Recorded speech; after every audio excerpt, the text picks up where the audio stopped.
They called it a restructure, I call it betrayal. For decades, I carried their success on my back. Now I'm not walking away. I'm tearing down the house I built. Emily sneered at me after I announced my resignation, and I responded by maintaining a silent, steady gaze. Our conversation had revolved around the company's decision to cut labor costs, with particular disdain aimed at those supposedly exploiting overtime pay. Tom, too, seemed to relish the notion of trimming expenses. A week later, my phone incessantly rang with calls from the company. Upon answering, the president inquired sharply, "Who exactly are you?" I couldn't help but scoff mockingly at the president's question. In response, my silence became my greatest strategy, sharper than any confrontation. The office air grew heavier each day, yet I carried on with quiet strength. Introduced myself as Daniel Carter, a 59-year-old employee with 37 years of dedicated service since my college graduation. I explained our company's role in providing administrative services, particularly catering to busy company presidents, handling clerical work.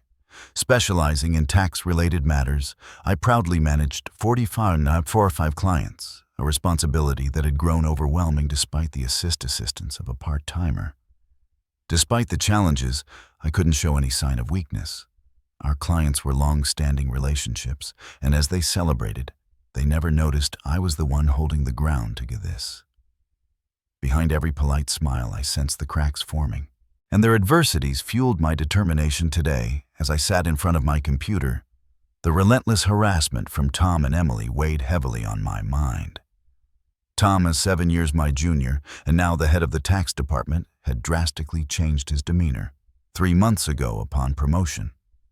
His once polite tone was replaced with condescension and complaints, making every interaction a struggle. Even when I countered, he remained unfazed, instructing me to consult the manual for guidance and warning against unnecessary. The office air grew heavier each day, yet I carried on with quiet strength. Every whispered conversation fueled my resolve to watch and wait. Actions. Emily, Tom's assistant, joined in the harassment, criticizing my efficiency and mocking my rank-and-file status, despite being the first to decline a promotion to department head. A fact unknown to Tom and Emily, I committed to completing my regular duties. Their harassment persisted, when with Tom accusing me of increasing overtime, branding it a waste. Emily echoed his sentiment, sighing, as he claimed my constant overtime was dragging down the entire tax department's performance. The recent cause of my overtime was Tom. Behind every polite smile, I sensed the cracks forming. My silence became my greatest strategy, sharper than any confrontation. Unexpectedly, leaving a month's worth of client files on my desk to be filed by the end of the month after work, my face drained of color as I glanced at the files before me. "Wait, these all have deadlines this month, right?" I uttered in confusion. However, before I could grasp the gravity of the situation, Tom was already packing up his desk, completely uninterested in addressing my concerns. "I'm heading out. Take care with that," he casually remarked as he swiftly left the office. Leaving me with a pile of urgent tasks, Emily followed suit, adding insult. Every whispered conversation fueled my resolve to watch and wait.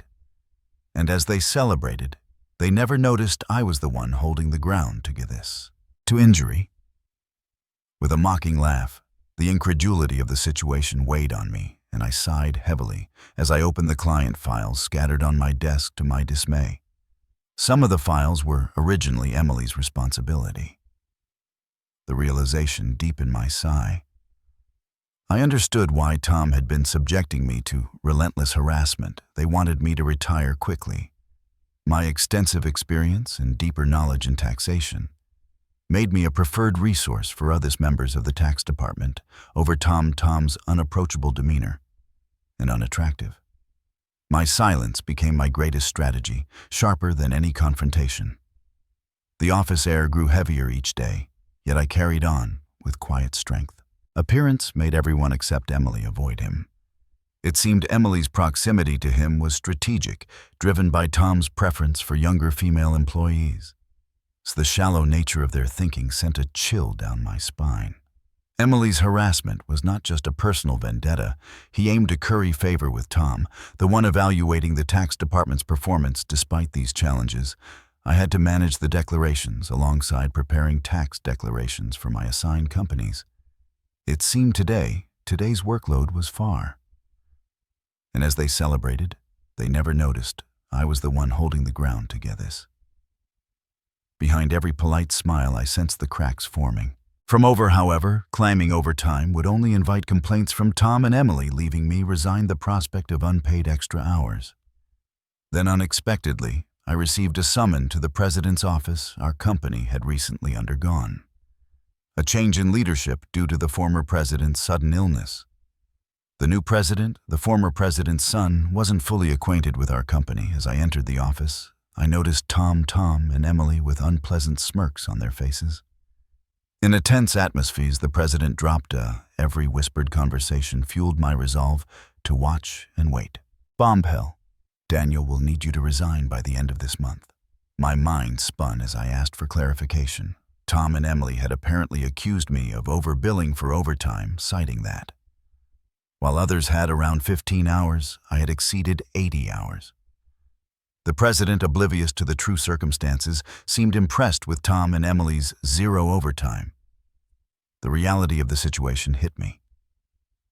The inflated overtime was a result of doing Tom and Emily's work. However, revealing Tom's instructions would risk portraying it as my own inability to manage time effectively. I presented the facts, asserting that I hadn't overbilled for overtime, but struggled to finish my workload within regular hours. The president sighed deeply, expressing doubt but acknowledging the lack of evidence to pursue the matter further. Nevertheless, he insisted that they couldn't retain someone working at such a slow pace. Resigned to the situation, the president suggested my resignation, and it seemed his mind was made up, told to leave the company I had devoted 37 years to. I felt a weariness settle in, and as they celebrated, they never noticed I was the one holding the ground to get this. Despite my dedication, the additional workload from Tom and Emily went unappreciated. I agreed to resign at the end of the month, acknowledging that I had already communicated my decision to the president as I glanced at Tom and Emily.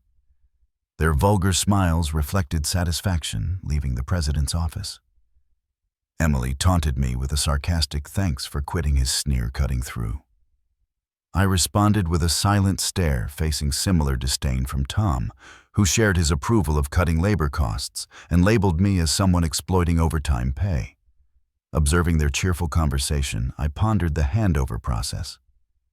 Creating documents for all my clients, I ensured proper farewells and appointments with those I could meet personally, unable to schedule a meeting with the president. I resorted to letters to inform them of my successor, a week post-resignation, enjoying a moment of relaxation at home. My mobile phone rang, seeing the company's call. I hesitated, having already completed social. The insurance procedures, however, persistent calls from both the company and Tom and as they celebrated, they never noticed I was the one holding the ground to this. Emily's personal mobiles led me to answer. Reluctantly, as I picked up, the president urgently spoke, asking, "Who exactly are you?" I couldn't help but mockingly reply, "Just an unemployed lady who resigned from the company." Nothing else in response, the president urgently explained the chaos. Since my departure, 49 calls to stop transactions with the company. He pleaded for my immediate return, revealing a sense of panic in his tone. Reluctantly, I rose from my seat and made my way back to the company upon my arrival. I found Tom and Emily waiting, their faces notably pet and dark circles underlining their weary eyes. Surprised by their drastic change in appearance, I inquired about what was happening. Tom glared at me and revealed, "Since you left, we've been bombarded with calls to stop transactions, not just from your clients, but also from prospective companies we were planning to introduce." "What did you do?" Emily echoed the suspicion, expressing disillusionment at the thought of me resorting to underhanded tactics. Their haggard appearance suggested the toll handling cancellations, while I had not manipulated the clients. I had a hunch about the reason behind the transaction halts considering the inevitability of cancellations. I mumbled my thoughts aloud. Tom, however, accused me outright, insisting I had orchestrated something he demanded. I go to the president's office immediately, forcefully escorting me this upon entering the president's office with Tom and Emily. The president greeted me with a direct look in his eyes. Tom declared president, I brought his with an air of authority while Emily. And as they celebrated, they never noticed I was the one holding the ground to get this. Hurriedly followed suit. Ignoring their accusatory tone, the president questioned me about the abrupt halt in transactions. After my departure, I took a deep breath and explained, our clients don't need us to manage their taxes. These are tax accountant firms that offer cheaper services. As they continued with us because of me, Tom snapped back, questioning my self-worth, and Emily taunted me both, challenging my value to the company, undeterred.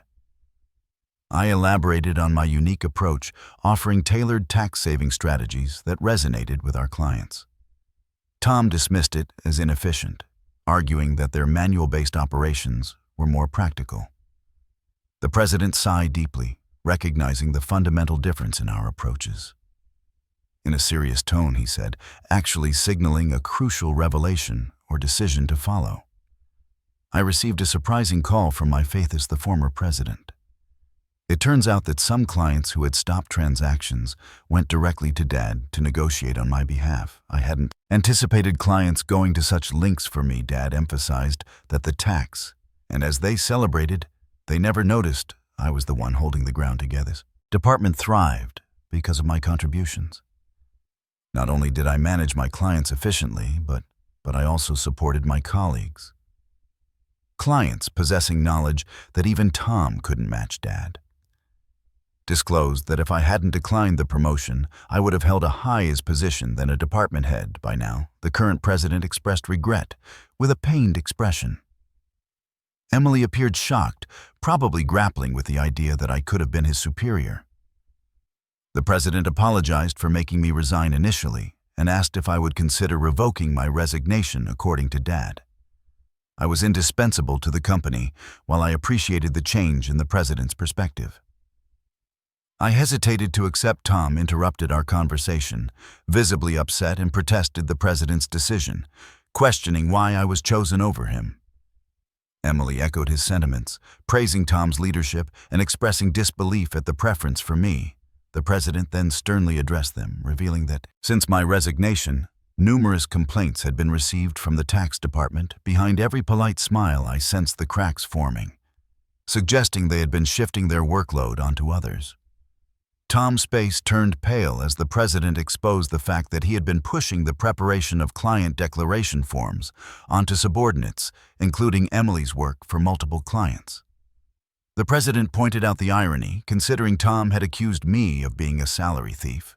Observing Tom and Emily's pale expressions, the president continued by revealing an alleged leak about their romantic involvement. Tom struggled to defend himself, claiming he was merely... And as they celebrated, they never noticed I was the one holding the ground together, mentoring Emily as his superior. However, the president produced receipts from the accounting department indicating dining expenses filed by Tom. Confronted with evidence, Tom, sweating profusely, was unable to provide a convincing explanation. Emily, too, turned ghostly pale as the president accused them of neglecting their duties, inflating expense claims, and violating company policy by having an affair in the office. While being married in a calm and straightforward manner, the president declared the termination of their... My silence became my greatest strategy, sharper than any confrontation. Employment effective immediately, Tom and Emily tried to resist, promising to retract the receipt claims and pleading for their jobs. I have a family, Tom desperately pleaded, attempting to reverse his termination. Emily echoed his sentiments carefully, expressing his fear of being fired. He promised to apologize to me and others for burdening them with work, realizing the gravity of the situation involving neglect of duties and an affair with a supervisor concerned about his reputation. He implored for a second chance, sensing their desperation. And as they celebrated, they never noticed I was the one holding the ground to get this. Offered advice, why don't you stop resisting? It's undignified, I suggested. Tom glared at me, retorting, "Shut up. What would a single person like you understand?" I sighed, reminding him, "Tom, you were the one who got me fired. It's just karma. What goes around, comes around. Why don't you take some responsibility and reflect a bit frustrated?" Tom looked away while Emily bit his lip in distress, aware of more details about their misconduct. I turned to the president, asking with a smile if I should share them. Tom and Emily frantically tried to stop me. Fearing further exposure, I issued an ultimatum, warning them that wrongdoings would eventually come to light, urging them to face reality before it worsened. At my word, both Tom and Emily collapsed to their knees, and the president decided to fire them on the spot later. I revealed more about their misdeeds, including Tom faking business trips to spend days with Emily and their insidious tactics of harassing disliked employees into quitting despite my attempts to help those employees. Tom and Emily's strategies were relentless. They repeatedly reprimanded and pressured employees out of my sight, often assigning sudden tasks with tight deadlines. The resigned employees had initially asked me to keep quiet, but since they were now happily working elsewise, I decided it was time to speak up. The president, furious at my revelations, expressed anger about cutting Tom and Emily's final salary. He planned to thoroughly investigate past inflated expense claims. Tom, with tears in his eyes, thanked the president not to cut his salary, fearing the impact on his family. And as they celebrated, they never noticed I was the one holding the ground to give this. As the truth unraveled, Tom's affair with Emily came to light, leading to Tom's divorce. The two now face claims for compensation in the divorce lawsuit, marking the consequential aftermath of their actions. I became aware of the situation when Tom reached out to me seeking assistance in persuading the president to reconsider their firing. Emily and Tom found themselves in dire straits. Despite their efforts, they struggled to secure new jobs in the tax industry. The industry's close-knit nature meant that word of their misdeeds spread rapidly, making potential employers hesitant to hire them, desperate for income to cover divorce compensation and living expenses. They resorted to day labor at construction sites, a stark departure from their previous office roles. Emily would often call me in tears, pleading for help. "Daniel, please help. I only wanted a better life. And I never truly liked Tom," he'd cry. However, I couldn't ignore the fact that their predicament was a consequence of their own actions. Many, including myself, had been impacted by and as they celebrated, they never noticed I was the one holding the ground to get this behavior. I reminded Emily that the consequences were a result of his choices. "You can't unring a bell." I told his firmly facing hardships was the consequence of his decisions. Emily's despair echoed through his protests, despite his regrets. The outcome remained unchanged. As for me, I chose to distance myself from the chaos of the corporate world. Despite the president's pleas for my return, I declined, once told, to resign. I had no desire to return. Instead, I found solace and assisting at a friend's tax office.